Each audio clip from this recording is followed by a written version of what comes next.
Beleza.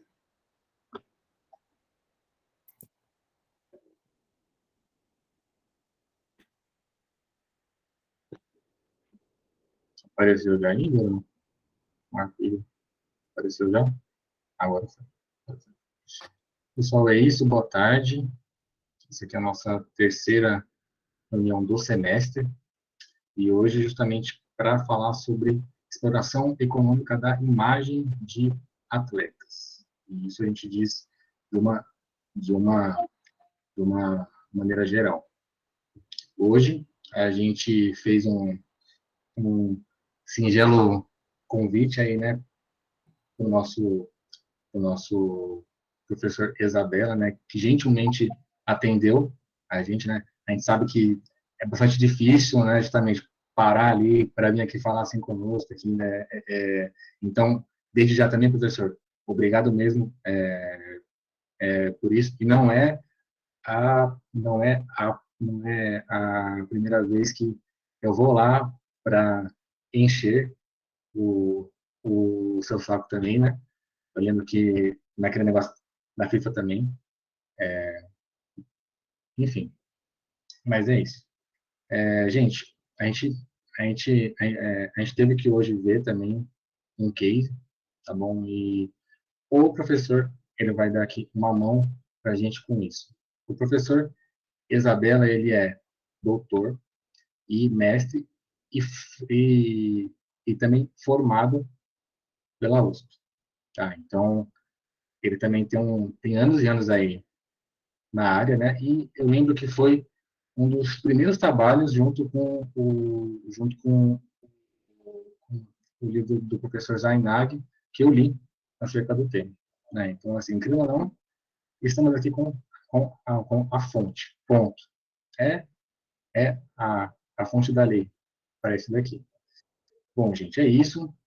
Passo também ele para ele já, Igor. Você tem algo também para você comentar conosco, ou não? Não sei se você está aí também. Acho que não está. Marco, de boa? Então, beleza. O professor Felipe está aí. Passo aí a palavra para o senhor, então. Bom, gente, boa tarde. É um prazer estar aqui com vocês. Estão me ouvindo bem? Estou sem o microfone. É um prazer estar com vocês aqui, como o convite que me foi feito pelo Leonardo. Como ele mesmo falou, né, durante a semana, 4 horas da tarde, escritório aqui, estou no escritório, tem um monte de gente passando aqui atrás e gente entrando aqui, ligação, mas, como eu sempre falo, é um prazer conversar com os alunos. Eu fui um aluno, assim como vocês, há 25 anos atrás, que sempre que eu ouvia alguma coisa de esporte, vocês imaginam que há 25 anos atrás pouca gente falava sobre direito esportivo, né? Então era um dos que estava sempre lá querendo saber, ouvir, corria a cidade toda atrás de um evento, de uma palestra. Quando a gente não tinha que organizar as próprias palestras e eventos, porque não tinha nenhum lugar falando sobre o tema. Então, sempre que eu sou convidado para bater um papo com alunos, né, de graduação, principalmente, para mim é sempre um prazer, porque eu me enxergo agora, há 25 anos atrás, né, como se eu estivesse aí sentado. Na minha época não tinha nem a internet, era discada, não era nem Zoom, nada, o Meeting, mas como se eu estivesse aí nos bancos escolares como vocês, aí ansioso para conhecer as pessoas que trabalhavam no meio e também para ter aí algum conhecimento teórico e prático sobre a matéria, tá? Quando eu conversei com o Leonardo, ele me passou a ementa do que vocês gostariam que a gente tratasse hoje aqui, sobre basicamente direito de imagem, direito de arena, né? Lógico que a gente tem diversos posso falar um pouco nesses 20 anos aí que o direito de imagem tem sido discutido, né? Eu comecei a escrever em 2001 sobre direito de imagem, foi na minha dissertação de mestrado. Então, nós estamos em 2022, nesses 21 anos conversando sobre o tema, ele já teve diversas reviravoltas e diversos eixos de atenção, né? Desde quando era fraude, a grande discussão era se o direito de imagem era fraude ao contrato de trabalho, e por conta disso os atletas podiam entrar na justiça e rescindir o contrato sem ter que pagar as cláusulas penais, né? As cláusulas indenizatórias. já passou também por uma questão tributária também, né? Vários atletas com uma pejotização sendo questionados nos órgãos tributários, no CARF, né? Sobre recolhimento de imposto. Agora também a questão do direito de arena, né? Que é um tema correlato que estava há muito tempo estabilizado, né? Desde a Lei de Direitos Autorais de 73, a gente tem uma disciplina geral sobre direito de arena. Nos últimos 2 anos virou de cabeça para baixo, né? Através de uma medida provisória, veio a lei do mandante, aí caiu, aí voltou a uma alteração de lei, sem muito debate, sem muito debate público, sem muita orientação. Então, eu acho que nesse aspecto também nós retrocedemos, né? Então, a lei do mandante quase não se utiliza mais no mundo todo, né? Mas, enfim, então, a ideia é bater um papo aqui com vocês e falar, né? Fazer alguma aula um pouco expositiva nos primeiros 20, 30 minutos, depois, logicamente, que abrir para como um grupo de estudos para discussões, dúvidas, apontamentos, enfim, vocês discutirem entre vocês. Eu fico aqui de olho também, dando um pitaco, respondendo, que nem pouco antes eu falei sobre o caso dos videogames, né?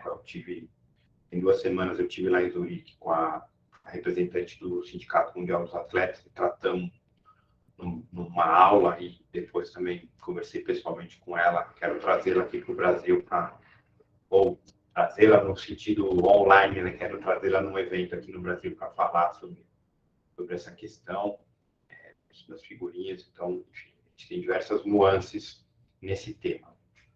Mas sempre que a gente vai falar sobre direito de imagem, o pessoal já gosta de falar, não, mas 40% pode, a imagem do Manchester, o Cristiano Ronaldo tem 400 milhões tem mais seguidor que a população da China, como que funciona essa monetização, mas a gente tem que, essa parte é chata, mas a gente tem que retroceder um pouco para começar a entender, né, o que é imagem, de onde surgiu, qual a parte histórica, então, de onde isso vem sendo tratado. É importante a gente ter essa base, porque tendo essa base de conceito, de doutrina, a gente consegue até resolver, através desses princípios, dessa base, resolver os conflitos, né, porque a lei ela vai alterando de pouco em pouco tempo, enquanto o avanço tecnológico ele é disruptivo o tempo inteiro, né? Ele é disruptivo, ele vai se modificando. Né? Imagina quando eu escrevi a tese sobre a dissertação sobre direito de imagem de 2001, a internet era discada, não tinha Facebook, não tinha Instagram, não tinha nada disso. E a lei é a mesma desde então, né? Mudou o Código Civil em 2002 e a lei é a mesma desde então, e a gente tem que lidar com todas essas situações de contratos, de conflitos, de tecnologia, com a mesma base legal, ou seja, utilizando sempre os princípios gerais e os conceitos. Né? Então, quando a gente fala de direito de imagem, a gente tem que entender que ele é uma espécie de um direito maior, que é o direito de personalidade. Né? Então, você tem o direito de personalidade que é estudado desde o século passado, desde 1800 e pouco, isso vem sendo estudado, quais são os princípios. Então, se alguém quiser aprofundar, vai estudar lá quais são os direitos da personalidade. E você tem diversas espécies. Você tem o direito à imagem, o direito ao nome, o direito à parte do corpo, o direito à moral, à honra, moral. Muita gente confunde imagem com honra, mas são coisas distintas. Então, você tem diversas espécies dentro do direito à personalidade. O direito à imagem é um deles, né? Logicamente que no começo do século passado, vamos dizer assim, se estudava pouco a imagem, porque a forma de você ter uma imagem ia ser só se você posasse para um pintor ou um escultor, né? Você não tinha nem máquina fotográfica, nem filmadora. Logicamente, com o tempo, isso vai sendo mais estudado, mais desenvolvido, mas ele já era, assim, objeto de estudos há muito tempo atrás. E o direito de imagem, quando a gente pensa nele, e o direito à personalidade, quando a gente pensa nesses direitos, de maneira geral, a gente tem alguns que são classificados como liberdades públicas, que são quando eles estão em níveis constitucionais, como direito à vida, e outros, ou nas relações privadas, a gente fala em direito da personalidade. Eles acabam tendo algumas características mais ou menos comuns, né? Esses direitos da personalidade varia de um direito para outro, quando a gente fala que eles são, por exemplo, direitos inatos, ou seja, já nasce com o próprio homem, você não precisa contratar, você não precisa fazer nenhum ato para esses direitos vir a ser o seu, cabendo apenas ao Estado reconhecê-lo e sancioná-lo. Na verdade, a gente fala inatos, né? Mas se a gente for pensar o direito à imagem, hoje em dia, do nascituro, né?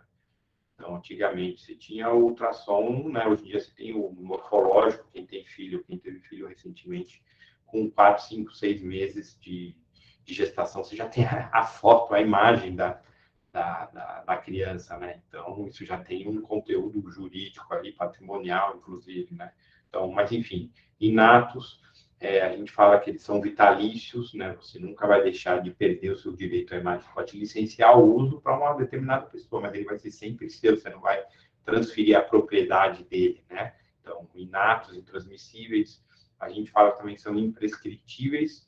É imprescritível no direito, se eu deixar de usar a minha imagem, eu perco para outro. Não, a imagem vai ser sempre minha. Pode eventualmente prescrever, e isso tem uma discussão se prescreve ou não, mas vamos deixar essa discussão agora um pouco de lado. Pode prescrever a pretensão, se alguém te usar indevidamente, você não tomar nenhuma previdência, mas a pretensão, mas não a imagem em si. Tem algumas características gerais, né? E alguns desses direitos, como no caso do direito de imagem, a gente diz que eles podem entrar em comércio jurídico, né? Vamos usar essa expressão, mas por vontade do titular, né? Então, alguns direitos você pode transacionar no sentido de não de cedê-los, temos seção de transferir a propriedade, mas de licenciar o uso dele, no caso da imagem, apelido, voz, que são direitos da personalidade, você pode ingressar no comércio jurídico através dos instrumentos próprios, que são os contratos, né? O que a gente vem observando ao longo desses 20 anos que a gente vem estudando é que o aumento tem tido um aumento muito grande do número de aparições públicas das pessoas. Isso tem causado duas consequências. A valorização da imagem e também o aumento do número de ilícitos. Aquilo que eu falei logo no início, né? Em 1930, 40, 1950, eram poucas as formas de você aparecer em público. Você tinha uma ou outra revista, não se tinha canais de televisão, e isso vai aumentando ao longo do tempo com a tecnologia. Então, você passa a ter revistas Manchete, revista Cruzeiro um pouco antes, depois revista Placar, depois começou a ter uma época que tinha revistas Contigo, Caras, canais de televisão. Na minha época era só os canais tradicionais, SBT, Globo, Cultura, Bandeirantes. Hoje em dia são infinitos, né? Eu cheguei a dar essa aula falando que eu tinha, na minha net tem 80 canais. Hoje é infinito, com YouTube, com redes sociais. Então, você tem o número de aparições públicas aumentou e isso trouxe uma valorização da imagem, né? Então, tem pessoas que, os influencers, digital influencers, que vivem só dessa imagem, da mesma forma que também, aí, falando de artistas e atletas, além da profissão de jogar bola, de jogar seu basquete, futebol, de desempenhar, também tem uma vida fora da jornada de trabalho dele, que com relação à sua imagem, tanto a sua imagem retrato, a imagem física, né, o seu rosto, a sua perna, quanto da sua imagem atributo, né, o que você representa de seriedade, se ele é engraçado, se é bom, se é ruim, enfim, se é cancelado, né, enfim, tem todos esses julgamentos mais modernos hoje em dia. E isso a gente diz que sempre que a gente vai pensar já falando um pouco de direito de imagem, sempre que a gente vai pensar, mas essa imagem está sendo utilizada em rede social, ou num vídeo, ou numa televisão, a gente tem que sempre pensar na seguinte questão: tem autorização? Tem um consentimento? Né? Então, a premissa fundamental, isso a gente tem que sempre, é o que eu sempre grifo e falo, todo mundo tem que anotar, a premissa fundamental desses direitos, para a circulação desses direitos, é a autorização dada pelo detentor, né, pelo titular da imagem. Logicamente que essa autorização a gente sempre fala como advogados aqui, né, se possível, em contratos, autorização expressa, em contratos adequados. Mas também não necessariamente precisamos só a autorização expressa, pode ser uma autorização tácita, né? Você parou para pousar com uma fotografia, abaixou lá, pousou, viu a câmera, você autorizou aquela foto. Como também tem autorização, se não em contrato oral, você não autoriza, beleza. Então, você tem aí diversas formas de autorização, mas essa questão da autorização vai ter que sempre ser olhada se tiver num contrato, e vai ter que sempre, se não tiver num contrato, interpretada e levada a um juiz a entender o contexto, a forma, onde, como, com quem, para você entender se teve esse consentimento ou não. Uma outra questão com relação a esse consentimento é que a interpretação dela, por ser um direito de personalidade, que é a faculdade que a pessoa tem de escolher a forma pelas quais ela vai aparecer em público, que a interpretação dela vai ser sempre mais favorável, né, em dúvida, falando de direito penal, em dúvida com o réu, né, mas nessas questões de imagem, na dúvida vai sempre prevalecer a vontade ou a interpretação que for mais favorável ao retratado, ao dono da imagem, né, porque ele que vai ter que autorizar. Eu sempre cito alguns casos, na época, famosos, tem o caso da Luma de Oliveira, uma época que ela fez uma propaganda, ela assinou um contrato para fazer uma propaganda não lembro exatamente do que, mas de algum cosmético, que ela posou para 10 outdoors lá em Fortaleza. Então, Fabrício com a camisa do Leão, né? Fortaleza, do Leão, aí, então, lá em Fortaleza. E pegaram essa mesma foto, a empresa, ela assinou o contrato, recebeu bonitinho, mas essa mesma empresa pegou essas mesmas fotos e, além de colocar nos outdoors, colocou atrás dos ônibus, ali naquele backdrop, ali naquela propaganda que fica atrás do ônibus. Ela processou e ela ganhou. Assim, a imagem não estava causando dano moral, não era uma imagem que a imagem ela tinha autorizado, ela era a mesma, ela tinha um contato com aquele produto, só que ela tinha autorizado exclusivamente para outdoors e eles utilizaram a imagem para uma finalidade distinta. Então, tem que ter sempre essa atenção com relação ao uso da imagem. O Leonardo levantou a mão. Leonardo, quer perguntar? Pode falar. Isso é uma dúvida básica até, mas eu creio que é bom também que a gente trate disso. A pessoa, ela vende a própria imagem ou não? Ela faz outro tipo de coisa?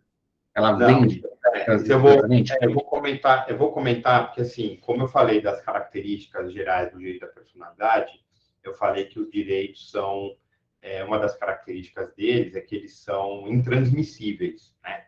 Então, você não vende a sua imagem, você não faz o pessoal usa muito o termo cessão de uso de imagem, você não faz uma cessão do uso de imagem, a cessão, ele é um instituto que vem do direito civil, da cessão de direitos, né? Quando você faz uma cessão de direitos, você cede, você transfere, você vende.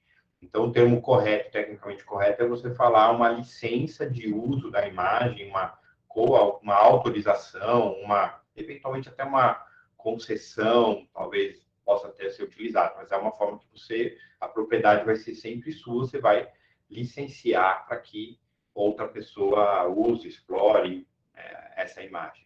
Esse é o conceito. Muita gente usa cessão de imagem, mas o termo correto mesmo é licença, contrato de licença de uso de imagem, o termo técnico mais adequado, né? Mas também já vi autorização, tá certo, sem problema nenhum. A base legal do direito de imagem, ela está na Constituição de 88, no artigo 5º, né? Tem 3 artigos ali. O artigo 5º, que é aquele artigo que é a cláusula pétrea, né? Então, você tem o inciso 5º, que fala: é assegurado o direito de resposta proporcional ao agravo, além da indenização por dano material, moral ou à imagem, né?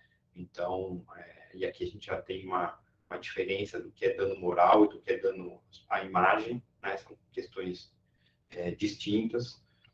Você tem o inciso 10º que fala: são invioláveis a intimidade, a vida privada, a honra e a imagem das pessoas, também são direitos de personalidade, também intimidade, honra, imagem, são questões distintas. Você pode ter uma ação que você viole todos, né? Posso entrar com uma ação de indenização para alguém que violou a minha intimidade, a minha honra e usou indevidamente minha imagem. Você pode ter 3 infrações, né, na mesma ação, ó, que violou sua intimidade, colocou uma câmera escondida dentro da sua casa, dentro de um banheiro, pegou sua imagem, utilizou indevidamente, com essa câmera, usou indevidamente a sua imagem em alguma atividade qualquer, e a sua honra se essa atividade qualquer, da forma pela qual ele utilizou sua imagem, seja alguma coisa que te denigra, né, que te associe a alguma questão que você não gosta, ou que seja pejorativa, ou que até criminosa. Então, a gente tem que tomar cuidado, que são honra, imagem, intimidade, são coisas,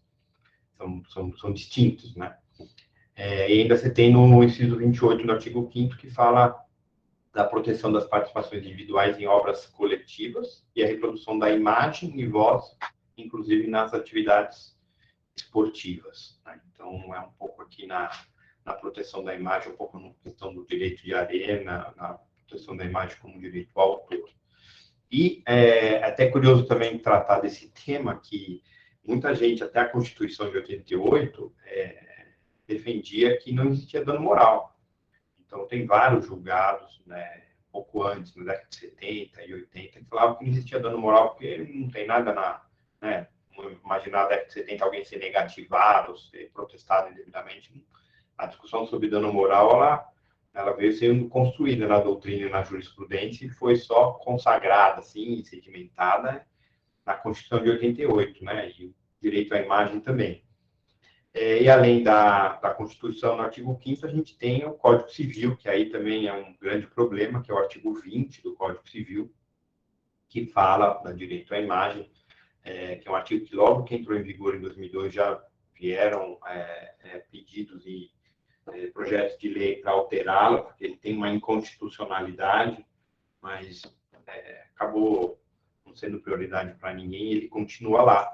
O artigo 20 do Código Civil, ele fala o seguinte: salvo se autorizadas ou se necessárias à administração da justiça ou à manutenção da ordem pública, ou seja, aquilo que eu falei, salvo se autorizadas, né, a questão do consentimento, que é a pedra fundamental no direito de imagem, ou se necessárias à administração da justiça ou à manutenção da ordem pública, que é uma exceção, né, a administração da justiça e ordem pública, a gente pode pensar em retrato falado, por exemplo, divulgação de alguma imagem de algum crime ou de a busca de algum desaparecido, né?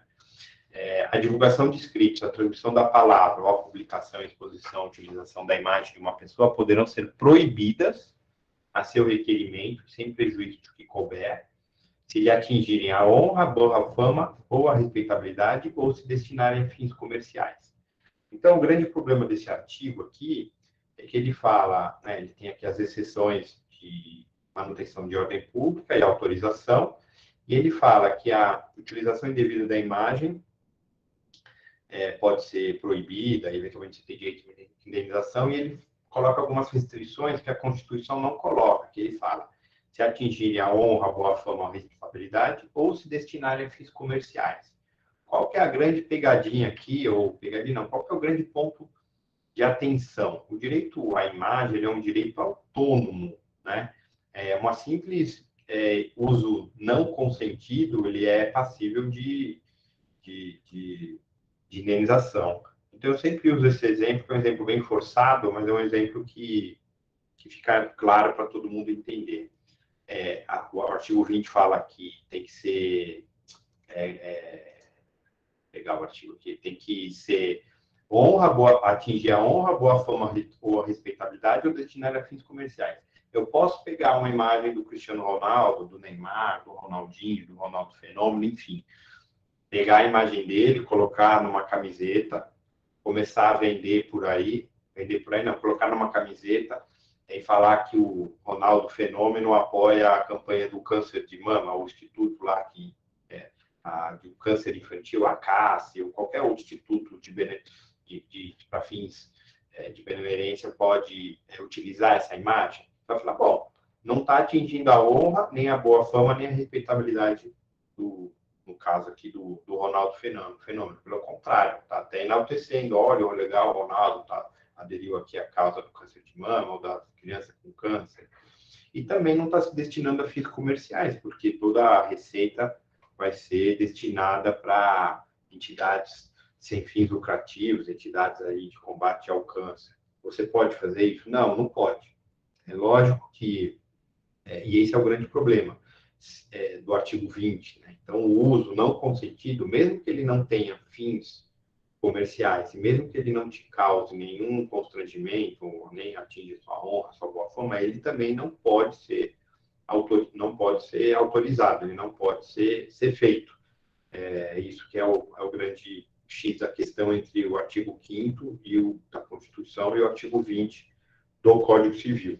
Logicamente que você pegar a imagem do Ronaldo Fenômeno e colocar numa campanha para o câncer de mama, e você botar a imagem dele numa campanha da Coca-Cola, ou da Netflix, ou da Amazon Prime, logicamente que o valor de uma indenização que vai ser pedida, se é que vai ter uma indenização, vai ser muito maior, né? Porque o conteúdo econômico, a vantagem ali, a finalidade comercial vai ser levado em consideração na hora de arbitrar uma eventual indenização, mas não na hora de você proibir esse uso não consentido, tá?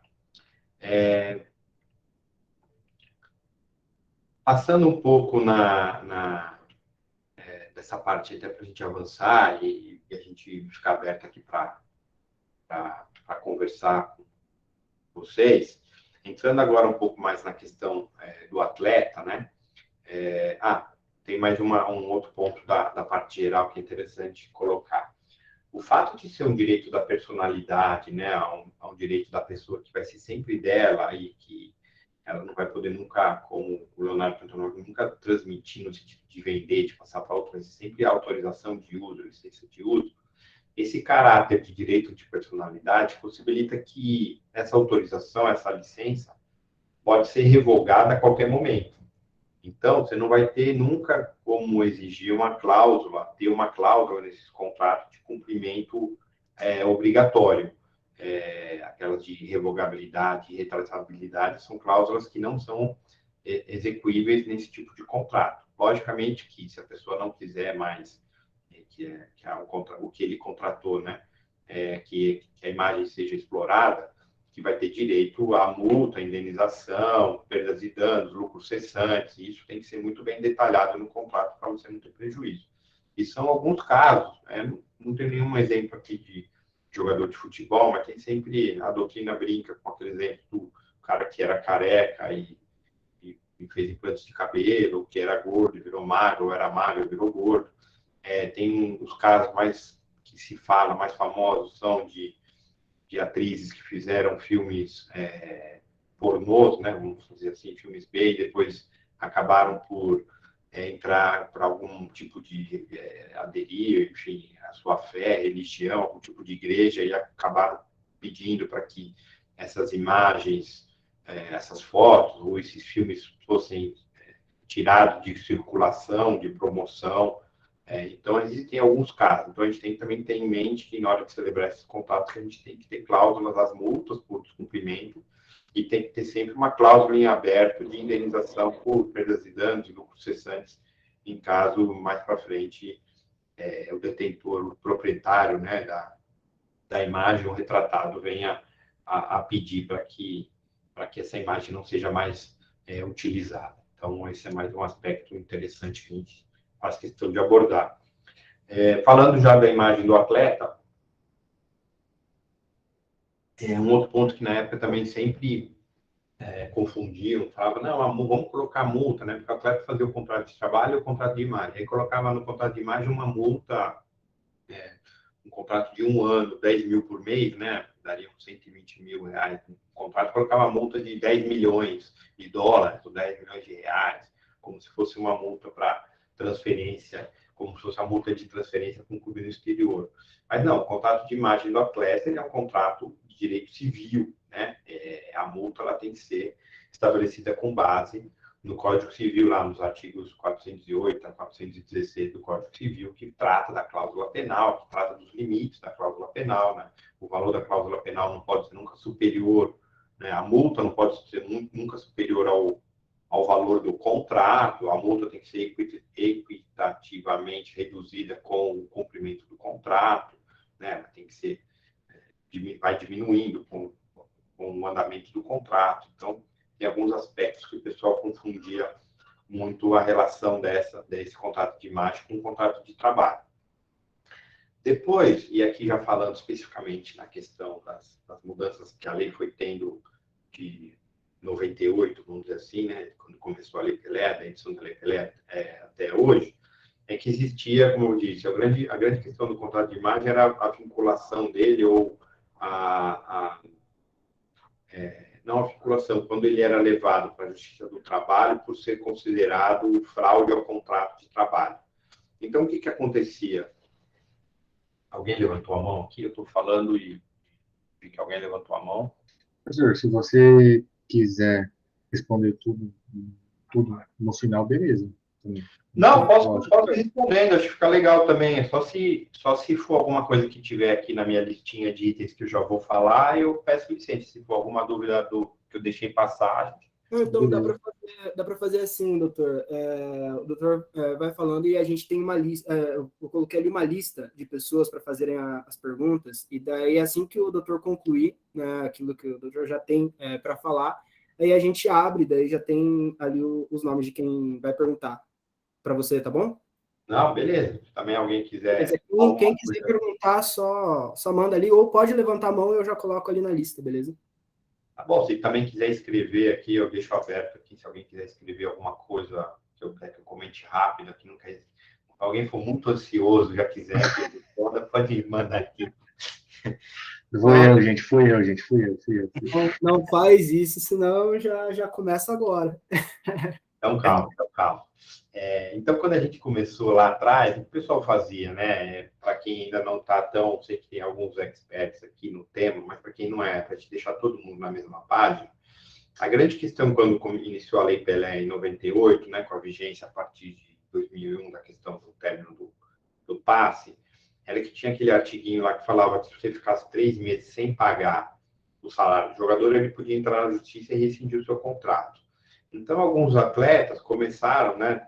Vários atletas, teve um caso mais famoso na época, sempre dou esse exemplo do Luizão, do atacante, na época do Corinthians, que ele não foi o primeiro, mas talvez tenha sido na época o mais midiático, de que ele entrou na justiça, porque ele tinha um contrato de imagem que ele recebia, naquela época ele recebia já 500 mil reais, olha só, né? Em 2000 e pouco a gente recebia esse valor, e um contrato de trabalho que ele recebia 40 mil, 50 mil.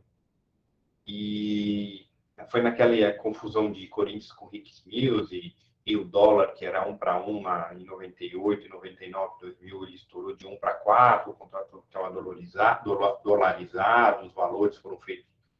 Enfim, teve toda aquela confusão no cenário econômico brasileiro, mas no final das contas, o clube deixou de pagar, deixou de pagar o contrato de imagem dele e mantinha o contrato CLT, que era 40 mil em dia, porque falava, olha, a lei diz que eu tenho que ficar com contrato de trabalho em dia, senão eu perco o jogador de graça.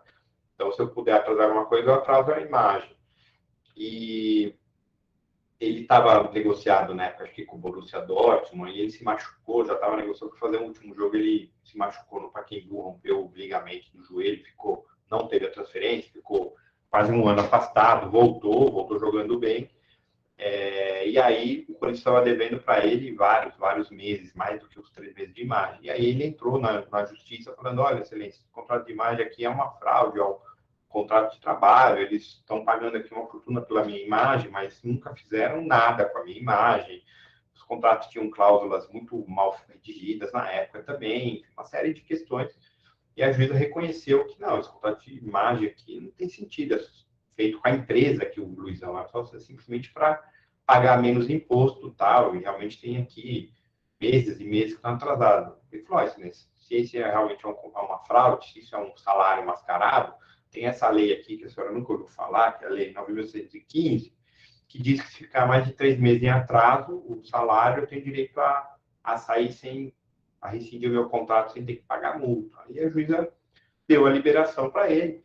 Ele saiu sem ter que pagar multa, voltou para o Borussia Dortmund, foi para a Alemanha e o valor da transferência, o clube não recebeu nada, ele recebeu, negociou tudo sozinho lá. Então foi um jogador na época que era da seleção e enfim, estava aqui num grande clube e teve um acompanhamento midiático muito grande, né? E Antes dele tiveram muitos, e depois dele, mais ainda, jogadores que saíram, se desvincularam dos clubes. Então, a grande discussão dos contratos de imagem, quando a gente começou a estudar, era essa, era se o contrato de imagem era fraude ou não era ao contrato de trabalho, como que deveriam ser feitos esses contratos de imagem para que eles não fossem considerados fraude.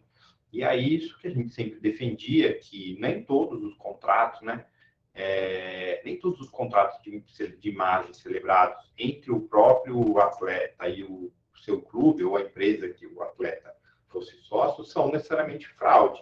Alguns vão ser, porque está claro ali que é só uma pejotização, né, para o pagamento de impostos para ambas as partes, né, porque, por exemplo, nesse caso do Luizão, ele também ficou com uma dívida de imposto para pagar imensa, porque ele também não recolhia o imposto de renda e tudo mais, mas, enfim, ele tinha muito dinheiro para receber porque estava em atraso, tinha as multas, tinha aí 13º, e depois ele pegou todo o dinheiro para ele. Então, vale a pena também porque ele consegue se liberar, porque ele também ficou com auto de infração para ser pago um valor alto, né?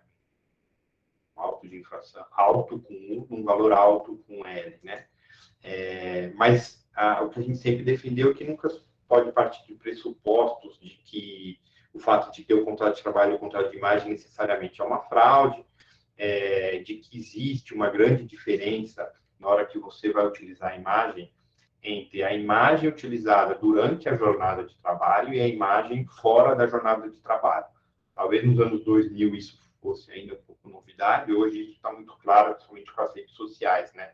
O que você pode utilizar da imagem de um atleta fora da jornada de trabalho, enquanto ele está treinando, ele é obrigado, ele não precisa do contrato de imagem para treinar, mas ele é obrigado a usar o uniforme do clube, dar entrevista no backdrop ali do clube, participar ali das algumas atividades durante a jornada de trabalho que envolve alguns patrocinadores ou não, mas na hora que ele termina o treino, ele se veste, ele está dentro do carro dele, e ele vai para a casa dele, ou na folga dele, ou no programa de televisão que chamaram ele para ir à noite, ou na live, ou no grupo de estudo da São Judas, ele pode ir com a camiseta da Nike, da Adidas, da Puma, de todas, ele não tem vínculo nenhum com aquele clube, né? Então é isso que demorou um pouco para os clubes europeus já faziam há muito tempo, mas demorou muito para os clubes brasileiros se atentarem que essa imagem desse jogador fora da jornada do trabalho, ela tem sim conteúdo, ela tem sim valor e ela pode ser sim explorada. Um outro exemplo que eu dou para mostrar a importância de você ter os jogadores do seu clube com essa imagem fora de campo celebrada contigo, seja de exclusividade ou não, é na hora de você negociar um contrato de patrocínio, né? Você chega para o seu patrocinador de camisa ou qualquer outro patrocinador e fala, olha, não só você vai expor aqui a minha camisa, no site, nas redes sociais, vou fazer tantos posts, tantos stories, tantos tweets com a sua marca, como também eu vou te garantir que eu vou ter todos os atletas do elenco que também vão participar dessas ativações, que não tem nada a ver, eles não seriam obrigados a participar fora da jornada, como também eles não vão fazer propaganda para o seu concorrente.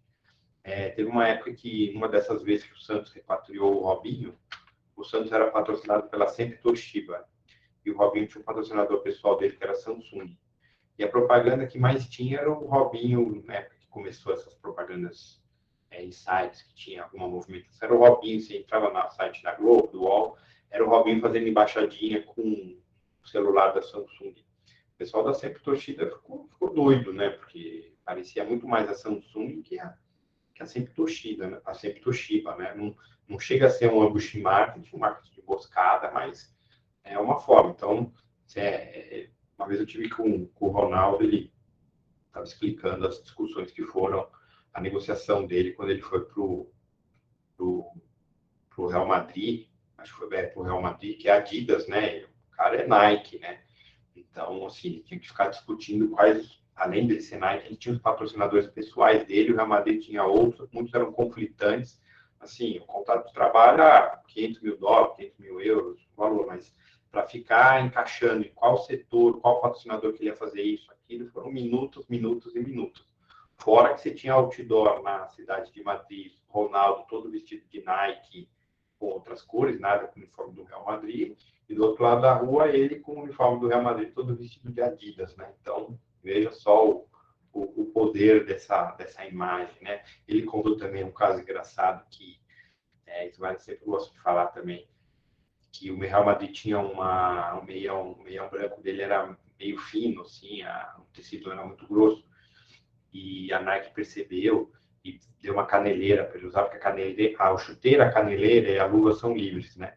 A caneleira para ele usar com a marca da Nike, o Swash, né, que chama, mais sobressalente, não era sobressalente, de outra cor, e na hora que ele esticava o meião, ele corria, aparecia o símbolo além da chuteira Nike, também no meião, né? Então, assim, aí sim era um ambush marketing. No meio jogo seguinte, né?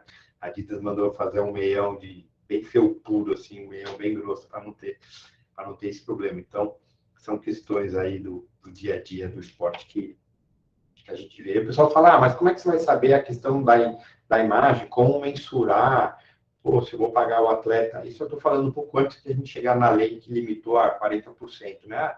Quanto que o jogador vale salário de 100 mil, é 90 de trabalho, 10 imagens, ou 10 imagens, 90 de imagem, 10 de trabalho? Como mensurar isso, né? O próprio Ronaldo, quando veio para o Corinthians, ganhava muito mais de imagem do que o salário, né? Ele tinha porcentagem dos patrocínios que ele trouxe de camisa, né? Então, existem hoje algumas ferramentas objetivas, alguns critérios objetivos, desde seguidores em redes sociais, mídia espontânea que gera, enfim, como alguns critérios subjetivos, lógico que disciplina, conduta moral. Tem umas formas de você mensurar, existem aí diversas ferramentas de dados aí que podem eventualmente mensurar, existem tabelas, essas agências, mesmo de modelo, tem algumas tabelas, quanto cobra de cachê determinado, você consegue montar ali mais ou menos, para você saber quanto que vale, para se algum dia você tiver essa discussão judicial que, estão falando que essa imagem é fraudulenta, que você não está utilizando, que o preço não é esse, você consegue mostrar que o preço é esse sim, quanto que cobra de cachê por um post, quanto que vale isso. Então, hoje em dia está muito mais fácil você, depois, se tiver alguma questão na justiça, discutir e justificar e mostrar, né? Só que começaram a ter muitas ações na justiça, principalmente porque, como eu disse, eram muito mal feitos os contratos e pouco utilizados, as imagens também dos atletas são mal utilizadas, e começaram a ter muitas ações na justiça e sempre se discutiu a questão de se botar um limite, né? Porque na Espanha sempre teve um limite, né? Era um limite de, não sei se mudou, mas era um limite de 15%. Em outros países também tinham limites. E aí começou a se discutir se é fraude, se não é fraude, se vamos colocar limite ou não. E aí, em 2011, foi feita uma primeira alteração na Lei Pelé, foi a inclusão do artigo 87A para tentar brecar um pouco a questão de fraudes, que foi colocado que o direito ao uso da imagem do atleta pode ser por ele cedido ou explorado, que o termo é errado, cedido, mas enfim, mediante ajuste contratual de natureza civil, com fixação de direitos, deveres e condições inconfundíveis com o contrato de trabalho. Ou seja, a lei veio tentar esclarecer em 2011, né? Veja que demorou bastante tempo para mostrar que o direito de imagem ele é inconfundível. Os direitos, deveres e condições são inconfundíveis com o contrato de trabalho desportivo. E em 2015, 4 anos depois, que veio um parágrafo único acrescentando a questão da regra que a gente chama de 40-60, né? Quando houver parte do atleta, de novo uso a cessão, né? Cessão do direito de imagem para o clube que ele tem um contrato de trabalho, o valor correspondente não pode ultrapassar 40% da remuneração total paga ao atleta, né? Então, se o atleta ganha 100 mil, vamos simplificar, ele pode até 40 mil colocar no contrato de imagem, 60 mil ele tem que ser obrigatoriamente no contrato de trabalho.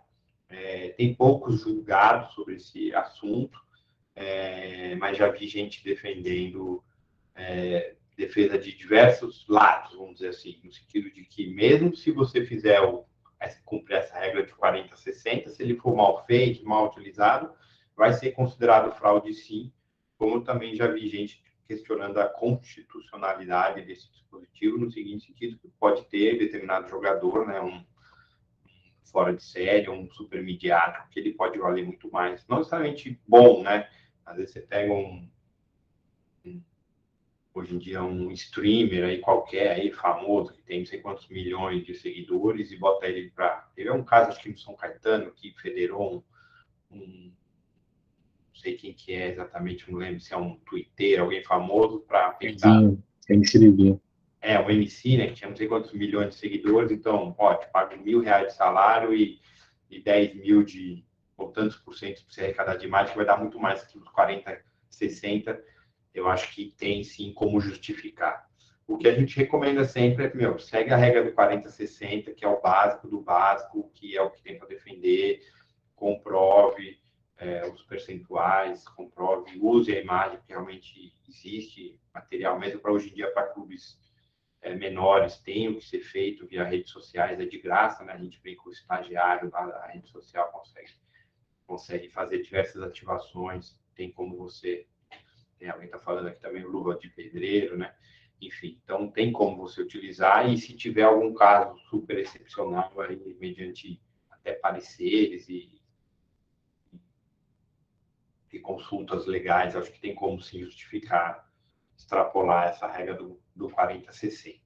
E também, recentemente, para a gente terminar esse tema de direito de imagem, né, recentemente essa mesma lei, né, de 2015, que acrescentou as regras do 40-60, também pacificou a questão que a gente falava da fraude, né? Que você tinha que levar o contrato de imagem, explicar se era fraude, se não era fraude. Então, também fez uma alteração no artigo 31 da Lei Pelé, que falava que o contrato de trabalho tinha que ter atraso mais de 3 meses. Ele colocou também que a entidade de prática, a empregadora que tiver com pagamento de salário ou de contrato de direito de imagem atrasado em mais de 3 meses, terá o contrato rescindido e tudo mais. Ou seja, ficou claro aqui, não precisa, né, o advogado, a parte, não precisa mais entrar, né, fazer aquele capítulo na petição inicial dizendo que o contrato de imagem é uma fraude, que foi só para burlar a CLT, não pagar imposto, não. Simplesmente ele junta o contrato e mostra que está em 3 meses de atraso, nem precisa entrar no mérito. Se é fraude, pode até entrar, pedir, alegar que é fraude, eventualmente ter parcela de 13º, fundo de garantia, enfim, todos os reflexos trabalhistas, mas se ele também não quiser pedir isso, enfim, ele pode só alegar que está em atraso e pedir a rescisão. Acho que da parte de imagem aqui, do que me passaram aqui do inventário, eu acho que eu falei tudo, né? Tem uma parte de direito de arena, acho que a gente pode responder as dúvidas, abrir esse bate-papo, e depois, se for o caso, a gente, dentro do tempo, a gente fala um pouco mais de direito de arena. O que você acha aí, Leonardo, o pessoal que está coordenando? Beleza, pode ser sim. A ordem aqui, pelo que nós vimos, é do André Castanheiro, depois o Igor, depois o Wallace e, em seguida, a Simone. A minha é sobre arena, então deixa pra... Não, beleza. André, tá aí? Sim, boa tarde, mestre. André Luiz aqui do Rio. Prazer assistir aí sua aula. Não sei se estão me ouvindo bem, que eu estou dirigindo. Sim, André. Obrigado. Então, mestre, a minha indagação seria referente como o direito de imagem, né? Basicamente, nos passa na mente sempre a personalidade da pessoa, isso mais para a parte de imagem mesmo, da figura, mas agora com a implementação da lei da LGPD, como ficaria, né, essa questão da voz, enfim, dessas coisas que estão inclusas na personalidade, mas deu meio que uma destacada, né? Então, por exemplo, o clube ele tem direito a essa questão lá dos dados do profissional para poder botar no contrato de trabalho. Ele tem essa questão de utilizar, né, até o final do contrato todos os dados do funcionário, mas agora também num contrato de trabalho ou no contrato de imagem não teria que estar inserido essa questão agora da LGPD? Isso não se confunde?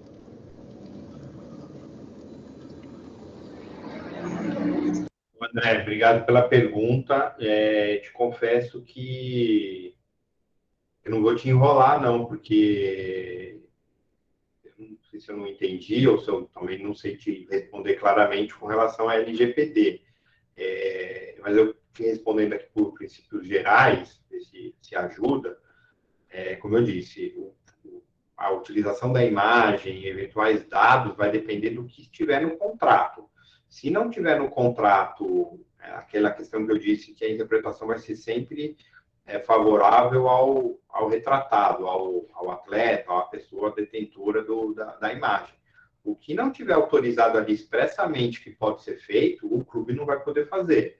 Então, se tiver alguma outra questão a mais com relação a dados e utilização de dados, de qualquer outra direito de personalidade, né, que os dados da pessoa acabam entrando agora, é um novo direito que surge da personalidade, uma nova espécie. Se não tiver ali específico a utilização disso, não vai poder ser feito. Então, vai ter que fazer, os clubes que já querem utilizar, vai ter que ser feito aditivos aos contratos ou passar algum novo tipo de orientação, mas muito provavelmente aditivos. Com relação ao contrato de trabalho, eu acredito que não tenha nenhuma mudança, até porque o clube tem lá os dados, ele tem pela LGPD a obrigação de tratar esses dados com privacidade, com segurança e de não fornecer a terceiros. Então, eu acho que isso não tem grande impacto, mas com relação à imagem, se não tiver expresso ali a utilização, não vai poder ser utilizado e vai precisar de algum aditivo. Entendi. E, desculpa, só complementando com mais uma questão, não sei se está no seu alcance, que aí seria uma parte mais tributária, mas eu tive fazendo alguns cursos e tive uma aula com o Dr. Cristiano Caos, né? E ele me disse, ele falou, né, nessa aula, que no caso do atleta, mesmo o atleta, para ele não pagar o ISS, que é o Imposto sobre Serviço de Qualquer Natureza, como muitos municípios fazem questão, né? Ou melhor, tem que cobrar, né? Mas essa questão do direito de imagem que o atleta tem junto ao clube não é obrigatório, mesmo sendo pessoa jurídica, ele tendo um vínculo de pessoa jurídica junto à imagem dele do atleta, junto ao clube, ele simplesmente emitindo uma fatura simples ou um recibo simples, cobrando esse direito de imagem, o clube é obrigado a pagar ele. Que aí ele disse que você pondo isso no contrato, você não pagaria mais o ISS, que ele tinha algumas questões de transitado julgado, né? Algumas com muitos deferimentos. O senhor tem conhecimento disso? O senhor sabe se isso realmente acontece? Sim. A questão da imagem, como eu falei, a primeira discussão que a gente teve no início dos anos 2000 e até 2011, 12, era com relação à questão de se é fraude, se não é fraude ao contrato de trabalho, né? O novo foco hoje do direito de imagem são as questões tributárias relacionadas a ele, tanto do imposto de renda, né? Se será considerado fraude ou não, se tem que recolher lá diversos impostos. Então, o CARF ainda não bateu o martelo com relação a isso, quanto dos impostos municipais, o ISS é um deles. O ISS é um imposto sobre serviço, então a gente tem algumas questões tributárias no sentido de que ele tem que estar essa questão tem que estar listada especificamente, né? O rol ele é taxativo, né? Qualquer imposto sobre serviço ele tem que estar no rol da lei municipal, tem que ser taxativo. E a grande discussão que se tem é que a utilização da imagem ela não é uma prestação de serviço. Então, é isso que você tem que qualificar quando tem esse tipo de autuação no município. Fala, não estou prestando um serviço. Minha imagem não é um serviço. A imagem é um uso. Não existe não tem esse item no decreto que trata do uso da imagem. Então, já tem algumas decisões aqui em São Paulo e aí vai depender de cada município. Não conheço. O Rio de Janeiro teria que ser pesquisado. Agora, o que o doutor Cristiano Caus também, que é um grande amigo, profissional talvez, tem orientado, aí, lógico, na proteção do cliente, do atleta, é dizer que caso haja incidência de algum... o valor pago a título de licença de uso de imagem vai ser, sei lá, 10 mil por mês, líquidos.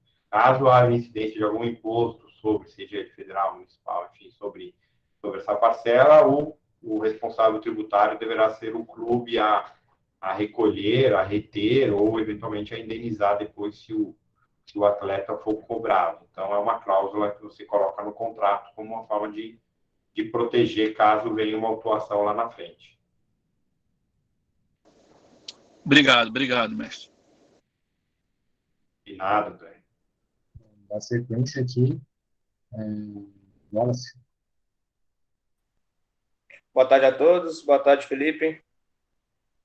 Felipe, eu tenho visto uma prática nos clubes de dizer que não explora a imagem do atleta, que o atleta não participa de entrevista, o atleta não entra em campo, o atleta não posta nada sobre o clube também não posta nada sobre o atleta. Queria que você comentasse sobre essa questão de exploração tácita, digamos assim, da imagem.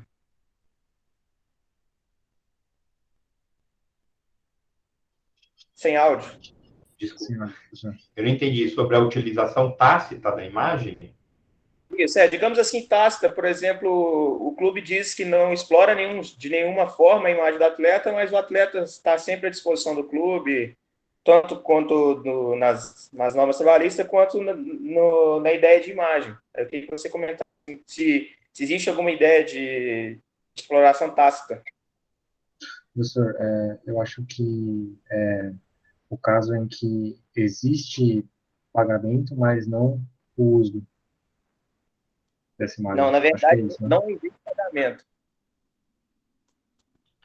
Veja, eu penso o seguinte, aquilo que eu mencionei. Existem algumas questões que, mesmo você não tendo o contrato de licença de imagem, você tem ali o contrato de trabalho, é inerente à sua profissão, você está aparecendo na televisão, né? Eu falo muito disso com relação até aos árbitros.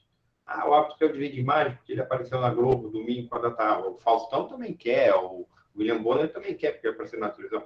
É inerente da profissão dele que um jogo, eventualmente, vai ser televisionado na profissão de atleta profissional de futebol, como bandeirinha, como também se muitas vezes a gente está no estádio e a gente é focalizado de forma aleatória, lógico, sem nenhum destaque. Então, essas imagens que aí são mais relacionadas ao direito de arena, essas imagens pertencem aí ao histórico do clube, ou ao próprio clube, ou que negociou, que utilizou de alguma forma.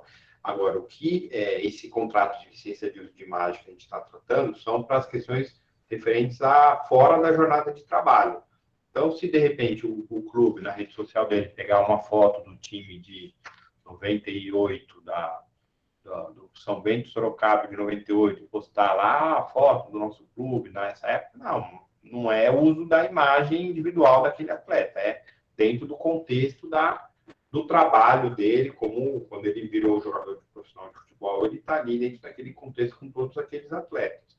A questão da imagem, ela é quando ela é individualizada, quando ela é tirada do coletivo e vai para o individual. Então, eu acho que mais ou menos isso, a questão do tácito você está lá junto com seus colegas de equipe, você vai estar sendo filmado num treino, eventualmente numa propaganda, numa chamada na televisão ou num jogo transmitido. Acho que é isso que você queria saber. É isso que eu respondi? Ok, é isso mesmo. Obrigado. Professor, me permite tentar dar uma complementação ali. Sobre essa questão também, a gente pode lembrar a época do início da pandemia, né, em que os jogos eles ficaram parados por um tempo, e os clubes eles acabaram questionando se eles precisavam pagar o direito de imagem, já que não estava tendo jogo, né? E eu acho que entra bastante nessa questão que o Wallace falou. Os clubes, eles sim deveriam, os que tinham contrato de imagem, deveriam sim continuar pagando o direito de imagem, mesmo não tendo jogo, porque, como o Dr. Felipe Isabella falou, a imagem de dentro de campo, do jogo, etc., aquela que é inerente à atividade do atleta, quando o atleta está aparecendo na TV por conta de estar jogando, ela já tem o direito, ela é coberta pelo direito de arena, não é o direito de imagem que o atleta recebe por aquilo. O direito de imagem ele é exatamente essas ações por fora, né? E se o clube ele não explora, ele não tem o contrato, então ele pode alegar assim que ele não utiliza essa imagem do atleta. Mas quando tem o contrato, por mais que o jogo não esteja, por mais que não esteja acontecendo o jogo, por mais que esteja, estamos em férias, teve a pandemia ali e acabou não podendo ter jogo. Então, eu vou simplesmente deixar de pagar o direito de imagem, porque como não tem jogo, não tem imagem sendo explorada.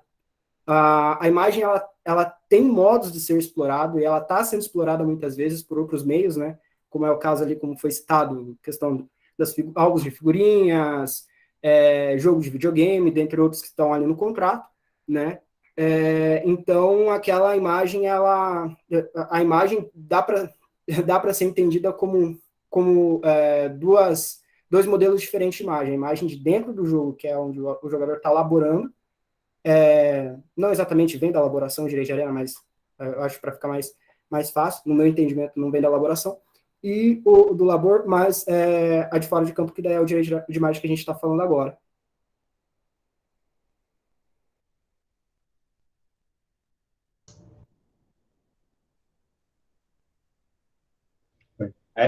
Isso aí.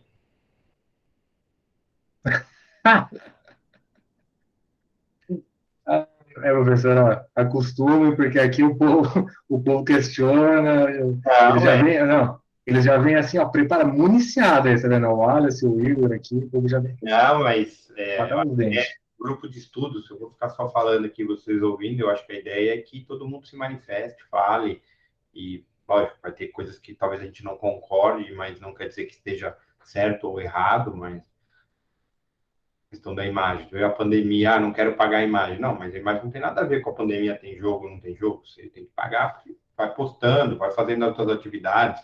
A pandemia, a gente não vai pagar o aluguel, tem gente que entrou, não, mas está lá, está usando o aluguel, né? Então, tem questões que foram flexibilizadas várias normas por conta de pandemia, mas existem questões que não necessariamente porque não está jogando que não vai pagar a imagem, né? Você pode, logicamente, entrar com um pedido, alegar, rescindir, por conta da pandemia, diminuir, como muita gente também pediu diminuição dos índices, que tinha o IGPM muito caro, para mudar para outro índice. Então, você tem diversas questões que podem ser, logicamente, alegadas nesse contexto de pandemia, mas não simplesmente, não estou jogando, não vou pagar. Enquanto você falava aqui, eu estava fuçando aqui no computador, eu lembrava que eu tinha, vou colocar aqui no chat, eu achei um acordo sobre essa questão do ISS da imagem que o André, acabei de ver que o André acabou de sair da reunião. Poxa, que pena. Pode botar aqui, professor, pode botar. Não, mestre, estou trocando aqui, cheguei agora, estou no computador agora, estava no celular dirigindo. Conhecer ao vivo. Eu vou botar aqui uma ementa de um caso aqui de São Paulo, que trata um pouco disso que eu falei, aí você pesquisa o acórdão, lá no acórdão vai ter bastante grupo de estudos, né, cara? A gente tem todo mundo que correr atrás aqui um pouquinho. Vou botar aqui, você pesquisa ali na ementa, deixa eu até puxar aqui no site do TJ, e dentro do inteiro teor do acórdão vai ter bastante informação que você pode, se você tem algum caso em relação a isso, né? Vai ter bastante informação que você vai poder buscar até acho que vai ter outros julgados e doutrinas sobre a questão da não incidência do ISS sobre os contratos de licença de uso de imagem aqui em São Paulo, tá? No caso de São Paulo, como é um imposto municipal, isso vai depender de cidade por cidade. Sim. Professor, antes também, antes também a gente passar para o próximo tema, a mensalidade no pagamento desses valores, incluindo também o mesmo tempo de início e término de contrato de imagem, comparado com o próprio contrato de trabalho. Isso é fraude? Isso mostra fraude ou é apenas um dos vários indícios que você precisa ter para isso? Falhou o começo aqui a minha internet, Leonardo. O índice? A mensalidade no pagamento desses valores. O fato de ser mensal. Isso, o fato de ser mensal e ter o mesmo tempo de início e fim do contrato de trabalho. É fraude? Significa fraude ou não? você também ainda precisa ter mais outros elementos para isso?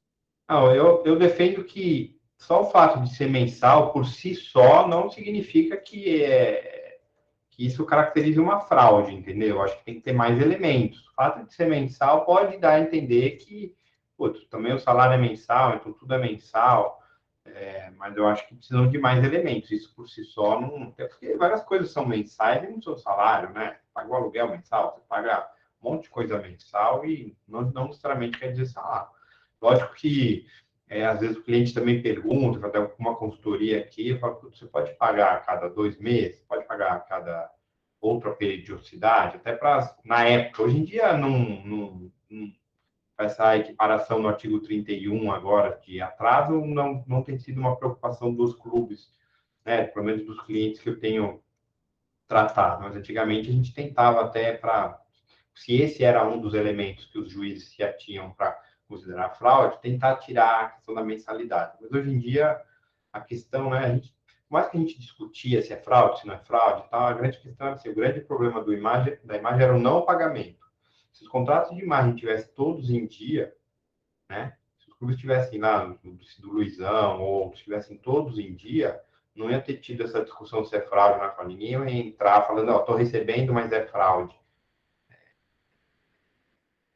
Então, esse esse caso do Léo, né, ele é um entendimento do TRT, né, acho que foi do Paraná, acho que foi um atleta do Atlético Paranaense, né, que tinha entrado com o pedido, e o TRT entendeu que como o pagamento do direito de imagem era mensal e caía exatamente no mesmo dia, né, do pagamento do salário do atleta, ele integrava o valor da remuneração do atleta.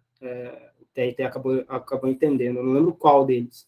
No caso do Luizão, que eu mencionei, que foi esse primeiro, também a juíza considerou que o fato de ser mensal o pagamento seria um dos indícios de fraude, além de outros. Acho que não pode ser só isso, mas dentro de um contexto também paga tudo no mesmo dia, na mesma conta. Era pessoa jurídica, mas pagava na conta da pessoa física, entendeu? Então isso pode ser um indício, mas acho que isso por si só não tem como. Entendi. Junto de outros, assim, junto, aí beleza. Pode ser que isso, junto de mais coisas, indique fraude, mas ele sozinho não. Eu acredito que não. Tá. É aquela questão, né? A Justiça do Trabalho, tudo ela quer entender que ela tem competência para julgar. Então, qualquer coisinha que aparecer ali referente a direito de imagem, eles tentam colocar que, Justiça do Trabalho, vamos colocar ali que integra a Justiça do Trabalho tem competência. Mas Simone, vamos já passar também para ela, porque ainda... Eu coloquei aqui no chat a ementa do acórdão, tive que botar em vários, foi fracionando aqui, porque era muito grande, mas fala, ó, enquadramento do serviço pelo fisco no item 3 da lista anexa à lei complementar, serviço prestado mediante locação, cessão de direito de uso e congênero, sentença, procedência, reforma, jurisprudência reiterada no sentido de não incidência do ISS sobre cessão dos direitos de exploração comercial de imagem, voz e apelidos. Prestação de serviço não configurada. André, então, eles consideram que na licença de uso de imagem não há uma prestação de serviço propriamente dito. Simone? Oi, boa tarde, professor. A minha dúvida já foi respondida, mas só queria confirmar mesmo. No caso da não utilização efetiva da imagem do atleta pelo clube, sei lá, por exemplo, um atleta da Série B, que ninguém conhece, que a imagem dele não vai fazer a menor diferença se aparecer na Globo, o clube coloca 40% em imagem e 60% em salário. Isso pode caracterizar fraude, assim, automaticamente? Como que funciona? O cara fala, nunca fui em nenhum programa, nunca dei nenhuma entrevista, nunca fiz nenhuma ação de marketing, nada. Eles simplesmente pagavam 40% e 60%. Existem casos assim? Existe sim, Simone. Antes da lei de 2015, era um dos pontos que sempre se alegavam para justificar, além da periodicidade, né, de ser sempre mensal, era de que tinha um contrato de imagem, mas ninguém nunca fez nada com a imagem. os argumentos contrários eram, não, mas eu tinha a sua imagem, nunca apareceu ninguém querendo utilizar, e eu também um argumento dizendo, não, eu tenho um contrato de imagem com você para que outros não utilizem, né, para ter uma garantia de, como eu disse, o cara da Sempre Toshiba tem uma garantia de que você não vai fazer uma propaganda do seu concorrente.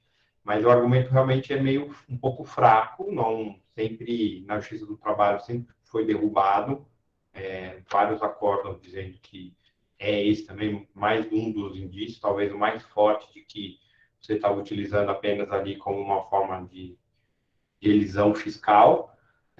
Mas hoje em dia, com essa lei do 4060, eu te confesso que eu não vi mais julgados nesse sentido, dizendo que ser fraude, mesmo você utilizando só dentro do limite da lei. Esse limite da lei acabou sendo um grande escudo para todo mundo. Então, todo mundo faz o 4060, sempre fala, a lei permite, e a lei não fala que eu tenho que justificar se eu estou usando ou não estou usando. Eu, pessoalmente, acredito, né, aí é uma posição minha, de que, mesmo você fazendo 4060 e você não utilizando nada, ela pode levar, sim, a ser uma fraude, tá? Mas é uma posição minha, não publiquei e certamente vou ter que defender algum dia de forma contrária, mas está sendo gravado aqui, né? Mas tudo bem, depois eu dar a opinião. Vamos publicar, professor. Eu adoro publicar coisa que não foi publicada. Vamos lá. Eu acho de polêmica, professor. Mas eu acho que é fraude, né? Porque esse argumento, professor, de que ninguém tem interesse na sua imagem. Então, para que eu vou pagar, né? Por que eu vou pagar 40 mil numa coisa que não vale nada? Isso é bem furado mesmo. É um argumento que eu acho que num tribunal deveria cair.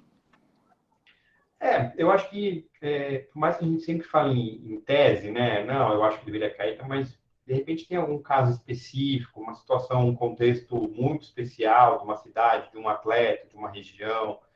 Às vezes você paga para o cara não...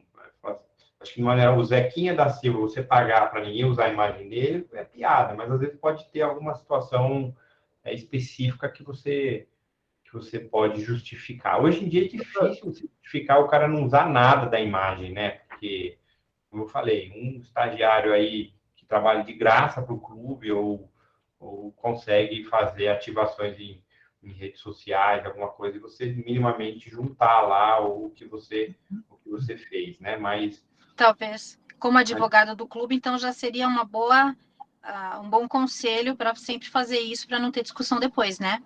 Sempre. Se você tem a imagem dele, você já pega, bate um monte, faz um media day lá, que hoje em dia com celular você tira um monte, faz um media day, faz o cara posar para um monte de foto, e depois em qualquer programinha de arte, no próprio celular do estagiário, eu estou usando estagiário, lógico, né? Estou sendo assim, a coisa mais simples possível, né? De um colaborador, né? Estagiário, um colaborador conseguiria fazer pequenas ativações de um clube de série A3 do Paulista, ou série D, ou sem série, conseguiria fazer ativações engraçadas ou não engraçadas, utilizando a imagem para depois eventualmente justificar que o cara ganha, nem que seja o cara ganhe um salário mínimo na carteira e um pouquinho mais de imagem, né, por fora, enfim.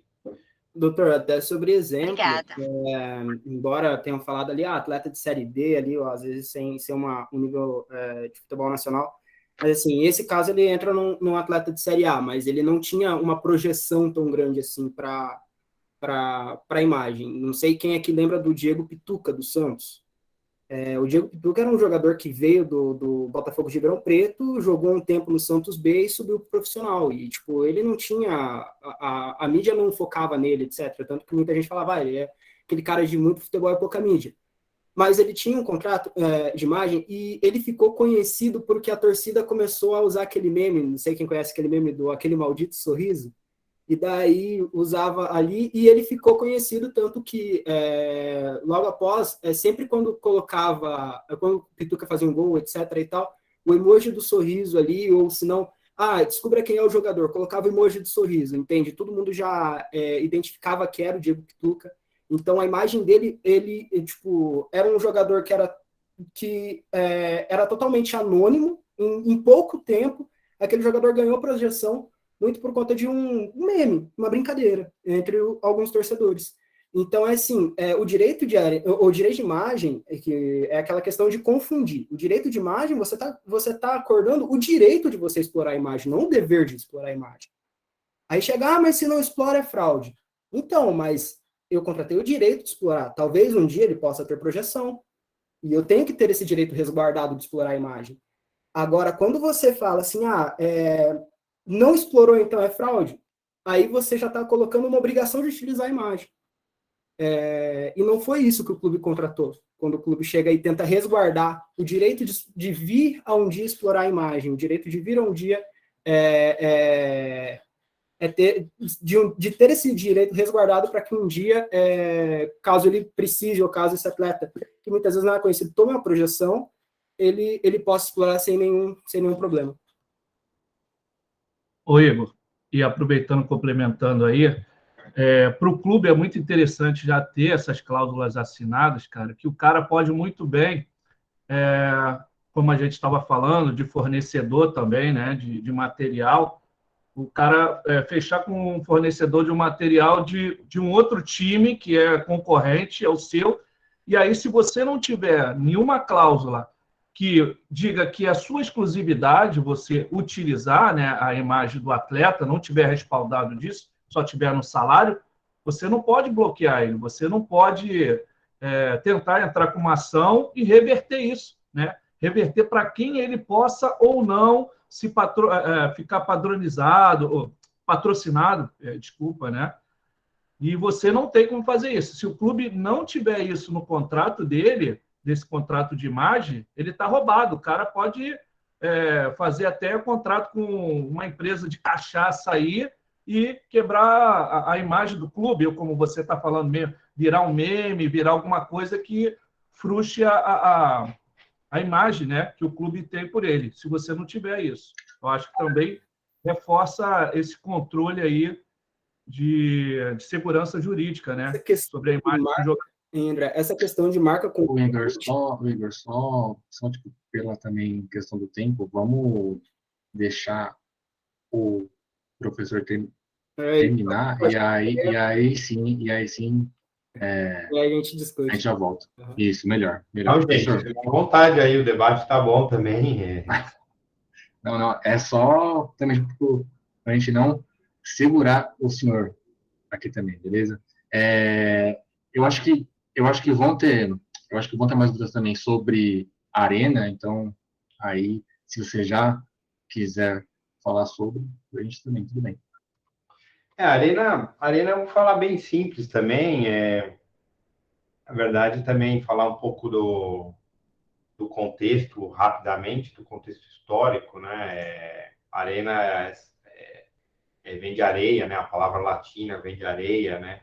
E aquela ideia mesmo dos gladiadores, né? De Roma, lá do Coliseu, da Arena, né? Acho que a ideia da denominação é essa.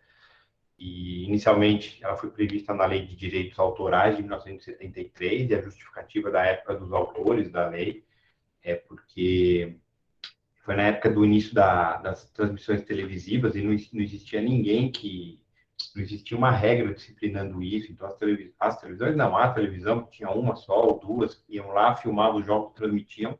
Era caro filmar, não é que nem hoje qualquer um vai com um celular lá e transmite, né? Então, os equipamentos eram caros, era um trambolho, né? Então, as pessoas iam lá, transmitiam os jogos e os clubes começaram a reclamar que começaram a ter menos público no estádio por conta das transmissões. E aí começaram a querer cobrar, começaram a ver que não tinha uma regra, qualquer um podia ir filmar. E aí veio a Lei de Direitos Autorais, que é de 73, e a discussão estava em aberto. Falei, bom, já vamos disciplinar isso aqui dentro da Lei de Direitos Autorais e já regulamentamos isso. Então, foi daí que o direito de arena surgiu, resumidamente, né? Regulamentou, e por isso que entrou na Lei de Direitos Autorais. Estava precisando de uma urgência essa regulamentação. Lógico que só falava que um Garrincha é como se fosse um artista, um Pelé, mas, na verdade, foi uma oportunidade que surgiu de regulamentar.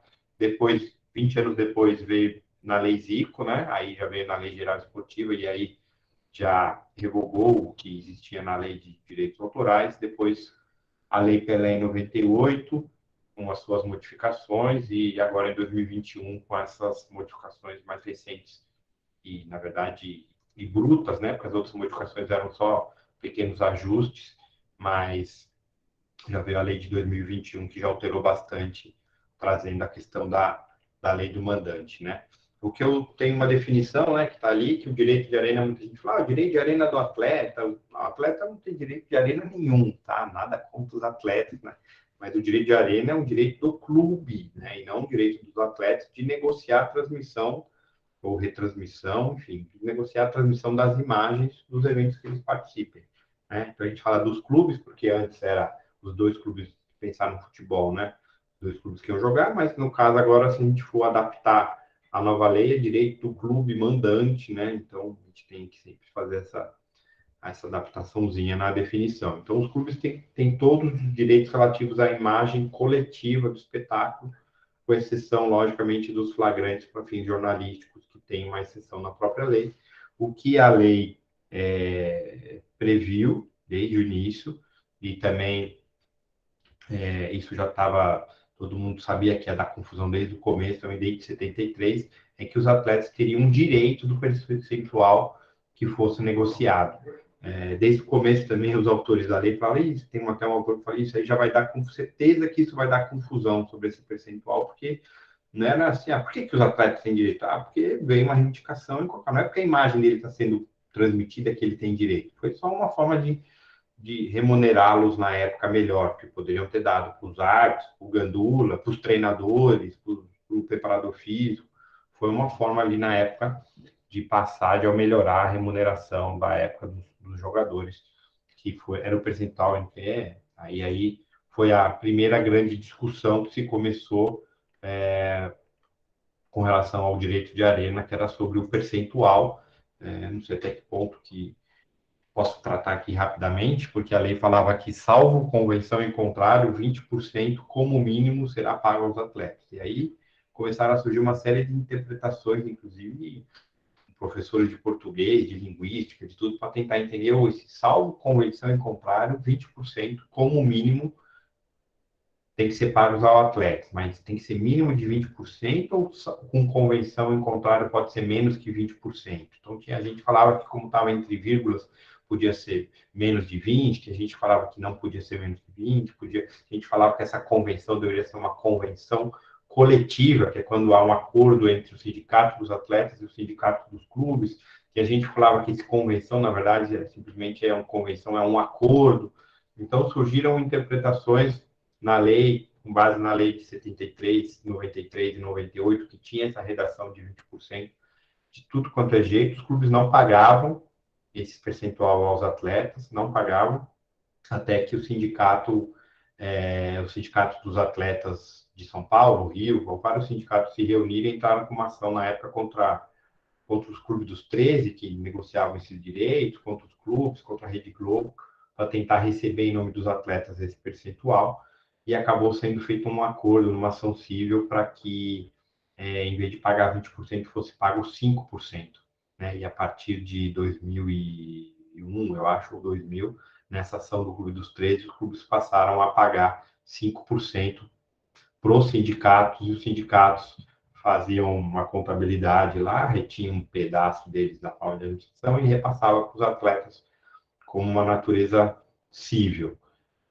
Ainda, estou falando da lei anterior, antes dessa mudança, ainda tinham outras duas discussões, uma que tem ainda várias ações sendo julgadas já em fase final ou em fase de cálculos de execuções trabalhistas, que foram os atletas começaram a ingressar com ações contra os clubes nas reclamações trabalhistas, falando, olha, vocês me pagaram 5% através do sindicato, beleza, mas eu quero receber os outros 15%, porque eu não dei quitação sobre esses 15% e o sindicato não tinha autorização de transigir nada com relação a isso. Então, os atletas começaram a cobrar aos clubes essa diferença de 15%, depois de uma grande discussão doutrinária e jurisprudencial, teve tribunal a favor, tribunal contra, enfim, chegou no TST, o entendimento acabou pacificando contrário aos clubes e favorável aos atletas, que os atletas tinham direito, sim, a essa diferença de 15%, que tinha sido acordada 5% lá atrás, e voltou, e eles teriam direito a 15. Isso também gerou um passivo gigantesco para os clubes aí, os clubes de São Paulo, na época, cada um com mais de 100, 200 ações, questionando esses percentuais e valores também com cálculos super difíceis de serem feitos, né? Sobre quais valores que deveriam ser passados, valores dos contratos, para identificar uma execução trabalhista muito difícil, execução trabalhista trabalhosa, né? Muito difícil de serem feitos de ambas as partes e para o juiz também. E a outra questão também que se discutia era a natureza jurídica desse valor, né? Se esse valor que era repassado via sindicato ou repassado para os atletas, se ele teria natureza jurídica de indenização ou se ele teria natureza jurídica de remuneração. A grande diferença é que, se ele tivesse natureza jurídica de remuneração, ainda sobre ele se diriam as demais verbas trabalhistas, né, como 13º e outros quitais, que também acabou prevalecendo na época, apesar de ser recebido via sindicato e tudo mais, que ele teria natureza de remuneração e não de indenização. Foi equiparado o professor Zainag, né, com quem eu sempre divergi nesse ponto, ele estava na minha banca, aí eu divergi dele em 2002, 2003, 2004, 2005, que ele sempre defendeu que isso, equiparou isso com relação à gorjeta, né, e eu falava, não tem nada a ver com gorjeta, professor, você tá doido. Uma vez estava no TST e brinquei também com esse tema aí, que eu ia dar uma gorjeta lá sobre direito de arena. Mas, enfim, acabou prevalecendo a tese de remuneração, então o cálculo disso fica ainda mais complexo ainda, né? Porque se você paga o atleta isso a título de remuneração, isso impacta também toda a folha salarial, e isso, além de, enfim, de aumentar o valor, também gera uma burocracia imensa. Mas isso tudo acabou superado ao longo das mudanças legislativas. Ainda quem tem ações ainda advoga com essas teses, ainda tem lá grandes problemas com cálculos trabalhistas, né? Mas isso acabou sendo tudo superado em 2015, quando veio a primeira alteração da lei, que começou a falar que o percentual é de 5% mesmo, e que teria natureza de indenização, ou seja, teve um break aí nessas ações dos atletas que poderiam pedir esses 15%, então hoje em dia ninguém mais pode pedir, porque já prescreveu. Quem pediu, pediu, quem não pediu já prescreveu, e também o percentual ficou fixado em 5%. E essa nova lei do mandante, que alterou substancialmente aí o contexto mesmo da negociação, que fala, né, o artigo 42A, que pertence à entidade prática desportiva de futebol. Falando do futebol, né, para as outras modalidades permanece igual, né? Pertence à entidade prática desportiva de futebol mandante o direito de arena sobre o espetáculo. O direito de arena consiste na prerrogativa exclusiva de negociar, autorizar ou proibir captação, fixação, emissão, transmissão, retransmissão, reprodução de imagens de qualquer meio. São distribuídos aos atletas profissionais em partes iguais 5% da receita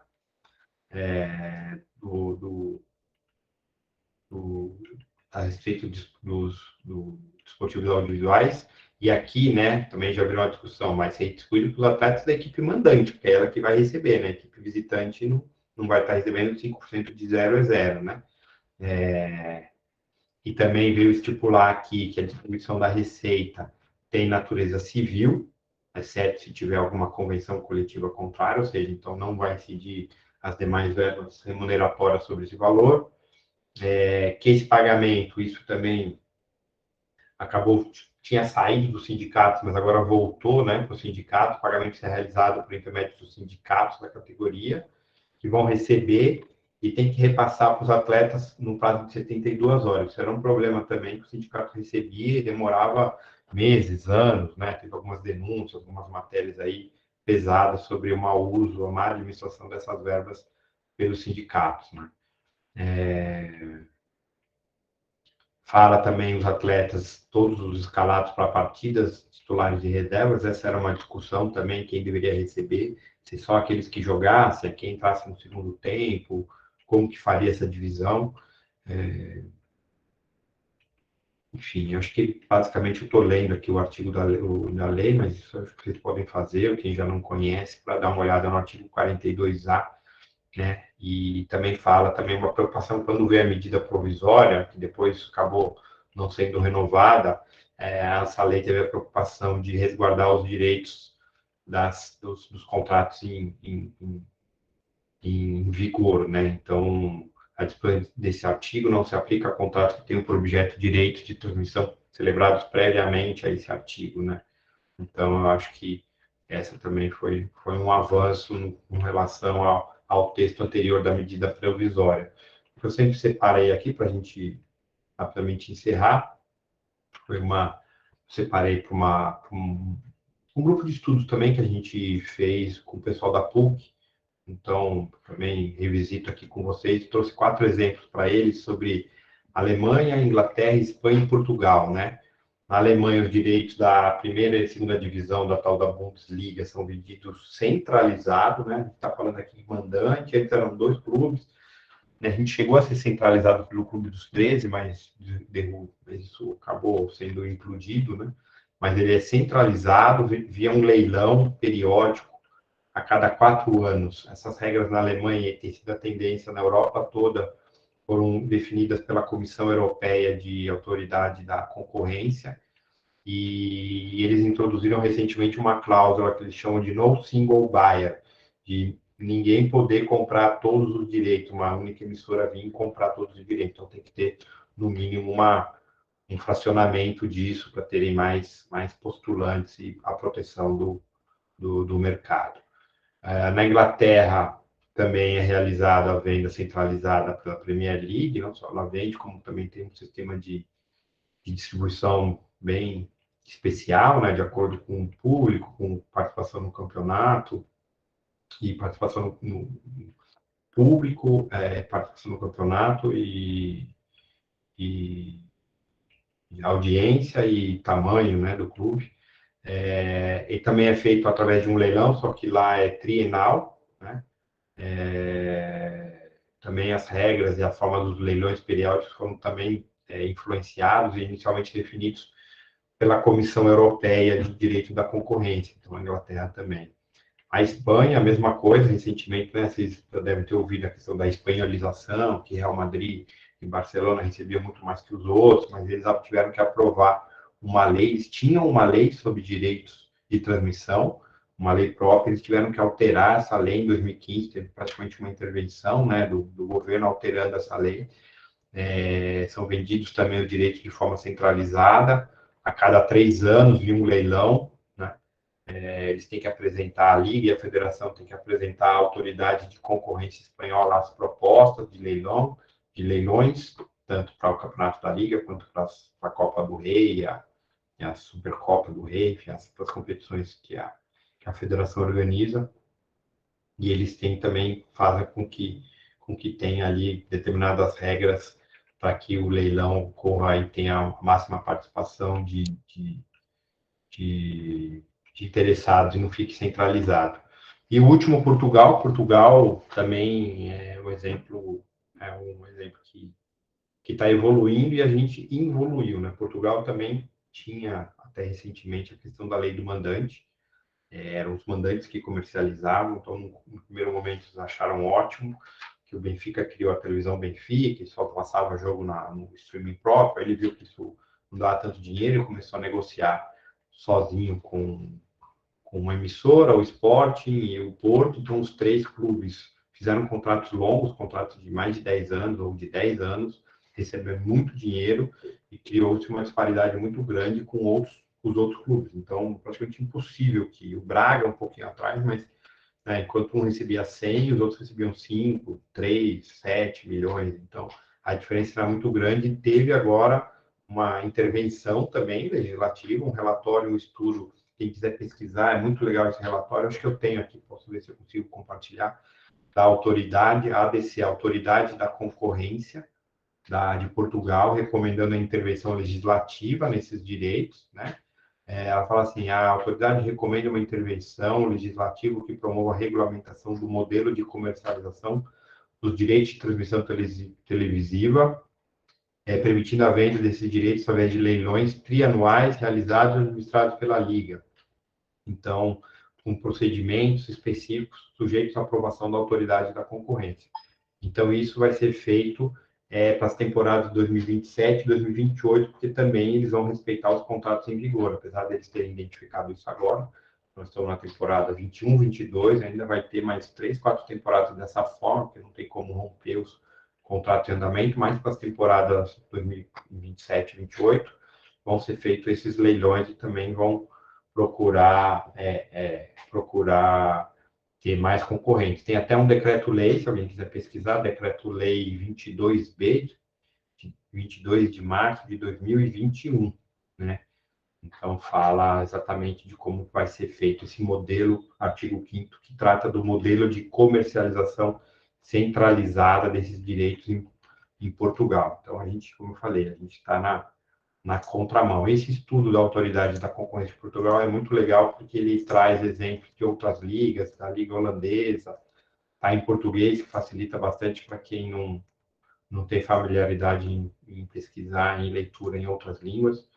Procurar aí direito de transmissão, Autoridade da Concorrência, Portugal, no Google, aí vai aparecer esse documento, senão eu, assim como eu fiz com o acórdão aqui do ISS, posso tentar procurar aqui e compartilhar, devo ter um jeito de compartilhar isso, mas é um documento muito legal para pesquisa e entendimento do tema. É isso, gente. Direito de Arena, fico aí mais uns 20 minutos para bater Você falou assim, parece que é fácil, né? Falando ali, né? Falei, caramba, mas o homem foi lá e falou, misericórdia. Isso daí, justamente, eu não tinha ideia. Bom, mas é isso. A Júlia, ela estava aqui com uma dúvida, mas era sobre o tema também anterior. Júlia, tá aí? Estou aqui. Doutor, obrigada pela sua presença. A minha dúvida é ainda de imagem, mas ela é bem rapidinho. Na verdade, eu só quero confirmar uma dúvida que eu tive. Em um caso hipotético de um jogador que não tem contrato de uso de imagem com o clube, ele não aparece, enfim, nunca foi necessário ter um contrato com o clube. Em caso de morte desse jogador e decorrente da morte dele, por conta da morte dele, o clube passa a fazer um marketing muito maior com a imagem dele. Então, o clube passa a ter uma visibilidade maior por conta da morte desse jogador. Como que fica, nesse caso, a família? Você faz um contrato com a família, você faz um acordo com a família? Essa era a minha dúvida.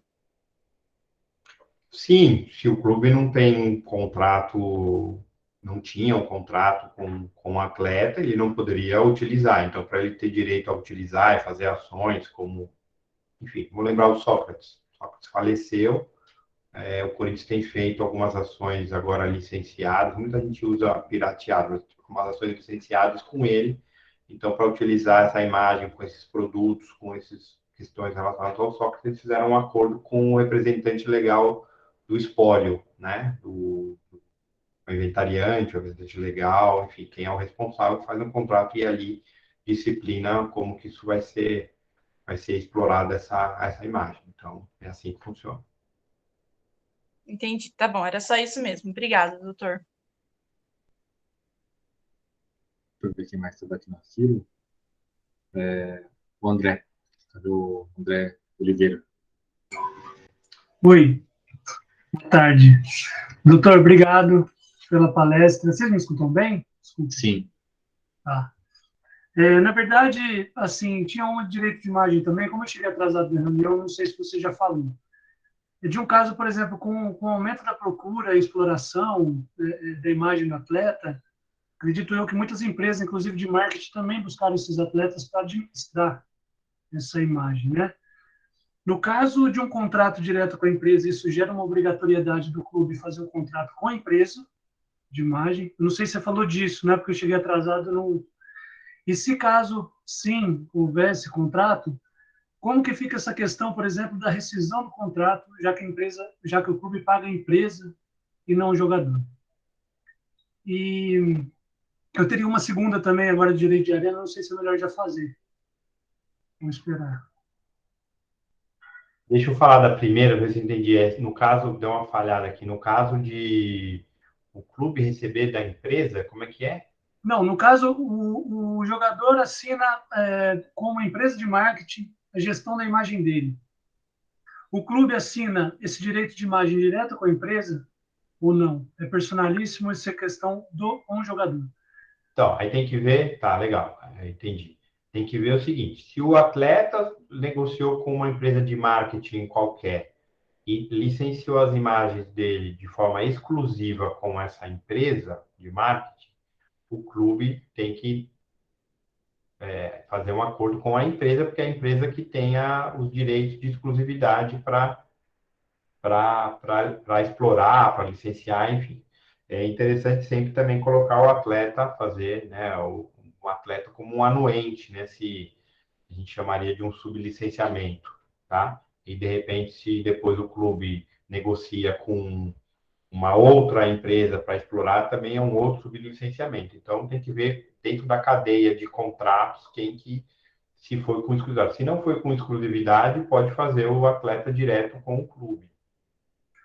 Sim, e aí o clube fazendo direto com a empresa, ele pode alegar também um atraso de mais de 3 meses, impossibilitando uma quebra de contrato, porque ele paga a empresa e não o atleta? Então, essas são discussões que chegam na Justiça do Trabalho e se tem essa empresa interposta que não é de titularidade do atleta, normalmente o atleta perde. Lembrar do caso do Pato. Quando o Pato entrou com ação contra o Corinthians, né, porque ele estava no São Paulo, enfim, alegando o atraso, um dos argumentos favoráveis ao clube para não rescisão, além de ter também que estava pago, tinha uma carta de quitação, enfim. Mas um dos argumentos era que o Pato tinha licenciado as imagens dele com exclusividade para uma empresa em Miami, chamada Chaturela, enfim, pouco importa, mas uma empresa em Miami, e o contrato que ele não era sócio, ele não era nada dessa empresa, ele vendeu a imagem dele para essa empresa explorar, e essa empresa que tinha assinado, na época, contrato com o clube. Então, a alegação era de que o Pato não tem nada a ver nessa relação. Essa relação, a titular do direito aqui de cobrar é essa tal de Chaturela, que ela não é nem... Se ele ainda fosse sócio dessa empresa, não, mas não era nem sócio dessa empresa. Então, é um argumento que favorece o clube, no caso. Beleza, obrigado. Sim, eu tenho uma de direito de arena que, na verdade, é a sua opinião a respeito de um movimento que a gente vê algumas emissoras também abrindo mão da compra de alguns campeonatos, principalmente estaduais, e talvez na Europa a gente já tenha um movimento mais de transmissão através de pacotes, de licenciamentos e tal. Eu queria saber aqui no Brasil se já existe um impacto de diminuição dessa arrecadação dos clubes, e como que isso é visto também dos clubes com essa diminuição de renda mesmo, se isso é uma tendência mesmo, cada vez mais existem pacotes para campeonatos, aplicativos e tal, do que isso está com uma compra efetiva de um montante maior através de uma empresa, de uma transmissora maior, né? Sim, é uma tendência por dois motivos. Primeiro, que era a Rede Globo que monopolizava todos esses, somente os estaduais, né, essa compra, e ela sempre pagou muito caro por isso, né? Campeonato sem tanta atratividade no sentido nacionalmente ou pelos valores que eram pagos, e ela resolveu que ela queria ter um pacote de futebol dela, incluía ela dominar o mercado todo, comprando o nacional e todos os estaduais. E aí ela passou não sei se passou a ter problemas financeiros ou não, mas ela passou a ver que não valia. Se ela botar um filme reprisado no mesmo horário do jogo, enfim, ela tinha um campeonato, nem sei se é isso, tá? Nada contra, mas Grêmio e um time lá do interior do Rio Grande do Sul, eu não sei qual, e ela botar um filme reprisado, a audiência vai ser quase a mesma, com um custo muito maior. Então, por questões de... né, sendo gravado nada contra o Grêmio, não estou querendo dizer exemplos hipotéticos, né? Então, ela percebeu que, por questões de audiência, pelo valor que ela se pagava para alguns estaduais, nem sei se é o caso do Rio Grande do Sul, se ela paga ou se não pagava, mas que ela percebeu que não valia, então ela abriu mão. Então ela se concentrou nos que ela achou que seriam mais valiosos financeiramente e fez uma aposta diferente no mercado. Nesse meio tempo surgiram outros players, ou surgiram a questão do streaming. Todo mundo achou que, não, eu vou vender eu mesmo, vou cobrar R$10 e vou ficar milionário. Mas não é bem assim, a pessoa está vendo que não é simples, não é fácil. E em alguns locais, como o Campeonato Paulista, a gente tem tido dificuldade de assistir os jogos.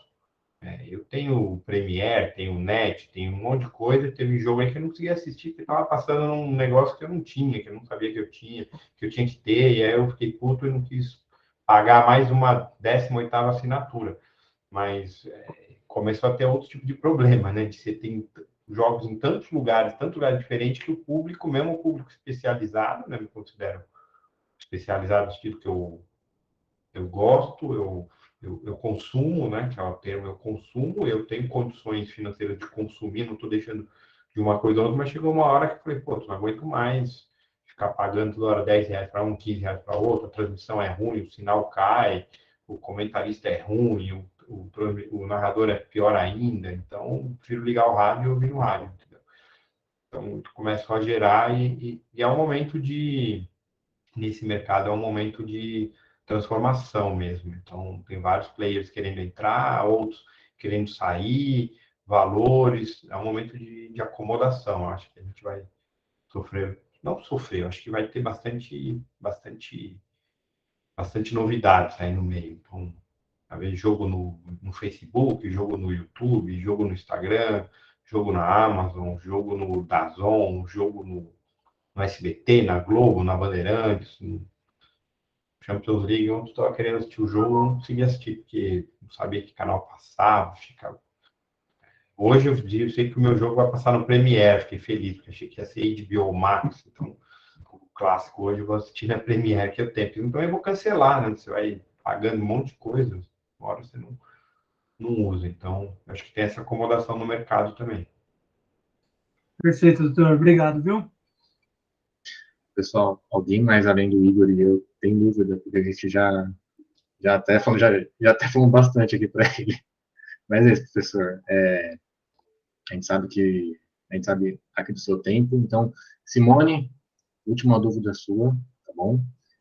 Aliás, sua não, mas nossa, de tudo aqui, todo mundo, para a gente poder liberar o professor, beleza? Vamos lá. Oi, vocês estão ouvindo? Na verdade, eu tenho 1 milhão de dúvidas, porque esse é o tema da minha pesquisa e eu quero continuar nisso, mas eu vou deixar só 2. Primeiro, não quero tomar seu tempo, agradeço muito. Mudei minha opinião sobre a natureza do direito de arena depois de ler um texto seu, porque antes eu achava que era salarial, e daí pelo jogo da seleção, por exemplo, não tem contrato de trabalho, então como seria isso? Então, muito obrigada, esclareceu, já mudou todo meu direcionamento. E a primeira pergunta antes era 5%, depois era 20%, depois eles convenceram todo mundo que o melhor era 5%. O senhor não acha que isso é inconstitucional, porque é um retrocesso, apesar deles terem jogado aqueles números todos que os clubes alegavam várias despesas e no final os atletas recebem mais, se for 5%, do que eles recebiam antes, sendo 20%?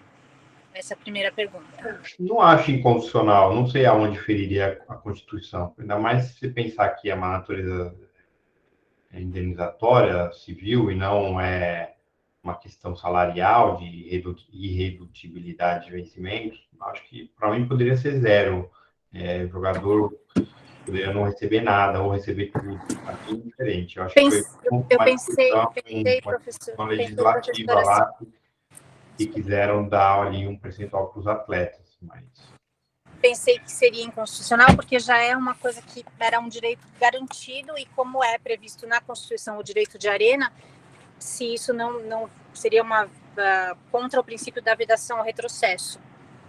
Não vejo dessa forma, não. Não vejo dessa forma, não. Principalmente pela natureza civil.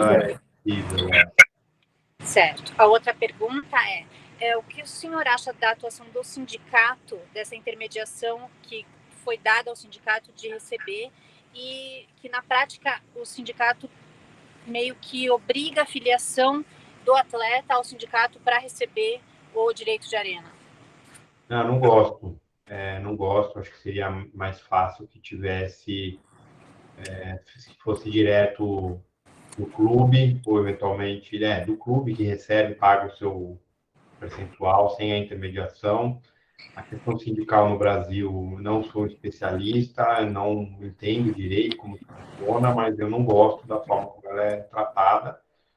E a gente viu que os exemplos, aí eu falei antes da aula do Sindicato Mundial, que desfiliou todos os sindicatos brasileiros, tinham 2, porque não cumpriram com a palavra, estão desesperados para arrumar uma representação no Brasil. E em São Paulo também teve uma matéria recente sobre problemas no sindicato. Enfim, a gente tem uma série de problemas na administração, então tem mais um intermediário no meio de tudo isso, né?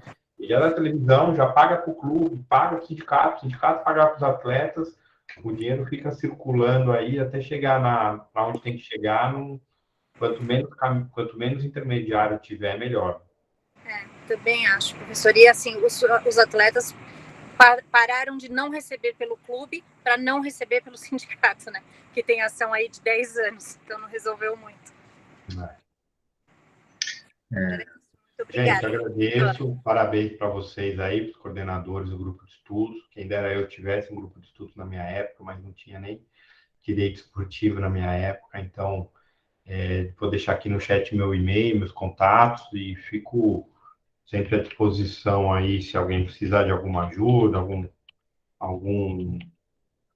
alguma bibliografia, alguma orientação, vai ser um prazer aí, dentro da disponibilidade aí. Esse ano está num ano complicado, tem um monte de compromisso, de viagem, tem a OAB lá, que eu estou na presidência da Comissão de Direito Esportivo, então, mas eu fico à disposição aí de todos vocês, tá bom, gente? Obrigado mesmo pelo convite, espero que vocês tenham aproveitado aí, que eu tenha contribuído. Eu preciso 6h30 aqui, eu tenho um outro compromisso aqui, eu preciso me deslogar aqui, tá bom? Professor, a gente que agradece, foi ótimo para a gente, foi extremamente esclarecedor, tá bom? Então, aliás, esperamos também que venha aqui mais vezes, tá certo? Ó, Tá. Simone. A Simone mandou já aquele salve, assim, pré-clássico já, entendeu? Mas é só para você... Nossa, ela tá de camiseta do Palmeiras, pelo É amor só de pra você Deus. sentir ali, tá bom? Entendeu? Não, olha assim, professor, ó, tem Eu tô provocação aqui nenhuma, do lado entendeu? do estádio, só tô esperando acabar para entrar. Olha isso, professor. Qual disso, professor? Tinha aula hoje, viu? Só pra avisar, viu? Tinha aula hoje, viu? Cara dela. Professor, mas é isso, valeu. Brigadão mesmo, e assim, a gente espera mesmo poder contar com você aí novamente, mais pra frente, tá bom? Tá bom, Obrigadão gente. mesmo. Um abraço, boa aula aí, bons estudos. Até mais. Tchau, tchau. Abraço, professor. Valeu.